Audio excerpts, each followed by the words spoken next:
Napoleon Bonaparte, one of history's most brilliant military minds, had a serious problem: reliable allies. Most of those who stood by him did so out of fear or pure opportunism.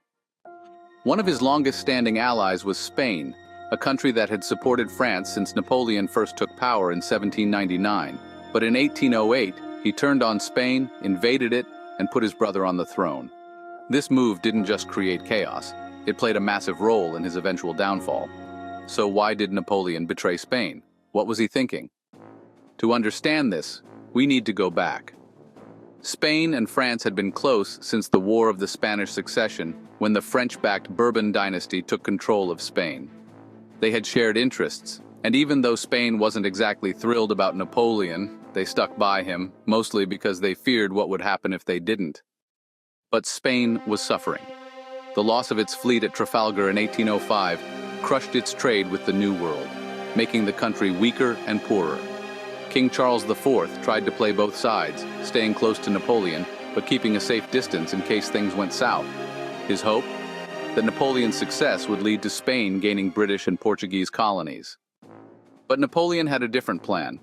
While Spain thought they were working together to take over Portugal, Napoleon was really using this as a way to position his army for an invasion of Spain itself. By 1808, he made his move. French troops, already stationed in Spain under the guise of attacking Portugal, quickly turned on their supposed allies. This led to massive riots in Spain, forcing King Charles and his chief minister, Manuel Godoy, to flee. The Spanish people turned to Charles's son, Ferdinand VII, who was much more popular and far less willing to be a puppet of Napoleon. Napoleon had a solution trick Ferdinand. He invited him for a friendly chat, then promptly took him prisoner and replaced him with his own brother, Joseph Bonaparte. But this wasn't the smooth takeover Napoleon had expected. The Spanish people revolted, allowing French troops, who were largely seen as atheists, into deeply Catholic Spain ignited a firestorm of resistance. The entire country turned into a battlefield, leading to the brutal and drawn-out Peninsular War. At first, Napoleon thought he could control Spain by playing different regions against each other. In 1812, he even annexed Catalonia, hoping the Catalans would be more loyal to France than to Madrid. Spoiler, they weren't. Instead, they fought even harder against the French, making things even worse. This war drained Napoleon's resources and forced him to send hundreds of thousands of troops into a conflict that he never fully controlled. These were soldiers and money that could have been used elsewhere, like against Russia or Britain, but instead, they were stuck fighting a war that turned into a complete disaster.